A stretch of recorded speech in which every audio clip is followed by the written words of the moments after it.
Good morning family केमन आछो तोमरा सबाई आशा करी खूब भालो आछो आमराओ भालो आछि।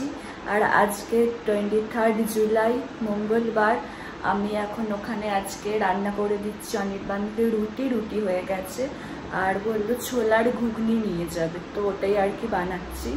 और आमी भाबছি आमार जन्य भाते भात करे नेব आजके तो मंगलवार निरामिष तो ओই জন্য আর কি মাছ মাংস ডিম কিছু নেই আছে বাড়িতে আছে মানে খাবো না আজকে আর কি তো ওই জন্য আজকে ভাবছি যে একটু ভাতে ভাত বানিয়ে নেব। তো চলো ডাল বলছি সরি ঘুগনিটা কমপ্লিট করে নিই। রবিবারে তো অনির্বাণ বাজার থেকে মাছ নিয়ে এসেছিল, এবার তো মাছগুলো আমি ধুচ্ছিলাম, হাতটা গেছে মাছের কাঁটায় কেটে, তোমাদেরকে দেখাচ্ছিলাম আমি দেখতে পাবো কি এখানটাতে এই আঙুলটাতেই বেশি হয় আমার, মানে অন্য কোনো আঙুলে না এই আঙুলটাতেই বেশি হয় আমার, ব্যথা লাগে মানে যখন জল টল বা ছাড়ো নুন কিছু লেগে গেলে না যা জলে না তোমরা সেটা সবাই যাদের এরকম হয়, আমার যাদের বলবো না প্রায় সবারই এরকমই হয় কি ব্যথা লাগে না।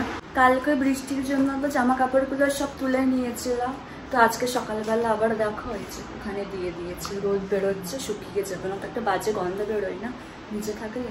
তো অনির্বাণ উঠে গেছে, ওকে জিজ্ঞাসা করি দুধ চা খাবে না লিকার চা খাবে, কারণ ও কালকেও লিকার চা খেয়েছে, আগে তো আমরা লিকার চা খেলো খেয়াল করছে না আমার, জিজ্ঞাসা করি যেটা খাবে বলবো ওটাই বানিয়ে দেবো। রান্না আমার হয়ে গেছে, লিকার চা খাবো হয়েছে ওখানে আমি এখন লিকার চা বানাচ্ছি, আমি আর চা খাবো না, আমি না খেতে আর ইচ্ছা করছে না সকালের দিকে চা কেন জানি না খাওয়াই ভালো ঠিক আছে।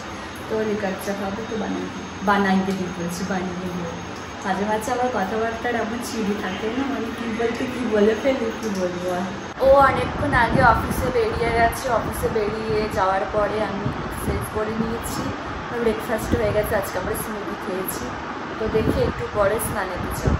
এই তো বরাবরই ল্যাদঘর, তারপর এই পাখাটা যখন পরিষ্কার হয়ে যাওয়ার পরে এত সুন্দর হাওয়া চারি ঘরটাতে খেলছে না, মনে হচ্ছে আরও ল্যাদ খাই যেন আর ইচ্ছে করছেই না কিছু করতে, খালি মনে হচ্ছে বসে থাকি শুয়ে থাকি। এবার স্নানটা সারতে হবে, আমাকে বেলা হয়ে গেল 11:30 বাজতে যাচ্ছে, এই যাবো করে আর মানে ইচ্ছে করছে না আর যেতে মোদ্দা কথা, ফাইনালি না যায় এবার স্নানটা আমি সারি সেরে আবার ভাত বসাতে হবে। চলো আমার স্নান হয়ে গেছে, ভাতটাও বসিয়ে দিলাম, এখন এবার একটু বসে বসে টিভি দেখবো। আমি লাঞ্চে বসে গেলাম, তোমরা তো জানোই লাঞ্চে কি আছে, ভাতে ভাত আর দেখাচ্ছি না, এখন খেয়ে নিই। জামা কাপড়গুলো মনে হচ্ছে সব ভালো করে মানে শুকিয়ে গেছে, কারণ বেশ ভালো রোদ আছে এখনো অবধি, তো আমি ভাবছি আর ওখানে ফেলে রাখবো না, কালকে অনেক কষ্টে ওই ঘরটা পরিষ্কার করেছি, ভাবছি একেবারে জামা কাপড়গুলো তুলে গুছিয়ে একবার ওয়ার্ড্রবেতে রেখে দেবো। সন্ধে হয়ে গেছে, আমি এখনো সন্ধেটা দিয়ে দিই, আর 6টার সময়ও দেখছি হালকা হালকা রোদ আছে, ওই জন্য আর একটু লেট করে দিই, 6:15 হয়েছে ফাইনালি, আর সূর্য নেই অস্ত চলে গেছে। তাহলে সন্ধ্যাটা দিয়ে দিই, দিয়ে রান্না করবো, সেদিনকে একটা আলু রান্না করেছিলাম, ওটা খেতে বেশ খুব ভালো হয়েছিল, তো অনির্বাণ কালকে বললো যে ওই টাইপের একটু আলু বানিয়ে, ঠিক আছে তো দেখি সন্ধ্যাটা দিয়ে রান্না শুরু করবো। আমার সন্ধ্যা দেওয়া হয়ে গেছে আর একটু খিদে পাচ্ছে, তো আমি কি নিয়ে বসেছি দাঁড়া তোমাদেরকে দেখাচ্ছি। আমি এক বাটি ছোলা নিয়ে বসেছি খেতে, ভেজানো ছোলা কালকে রাতে ভিজিয়ে রেখেছিলাম, খেতে বেশ ভালো লাগছে, চাট মশলা দিয়েছি, একটু লেবুর রস দিয়েছি, মানে অসাধারণ লাগছে খেতে।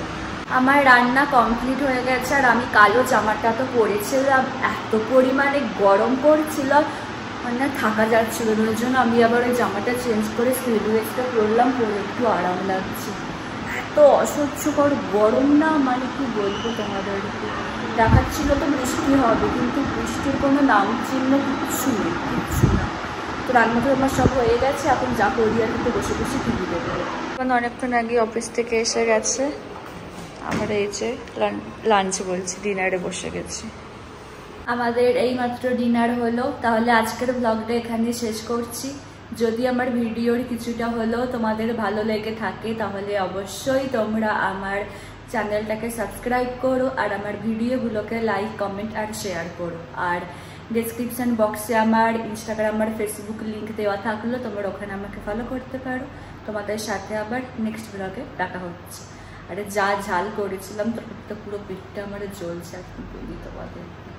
চলো কালকে আবার দেখা হচ্ছে নতুন ব্লগেতে। আজকের মতো টাটা, গুড নাইট।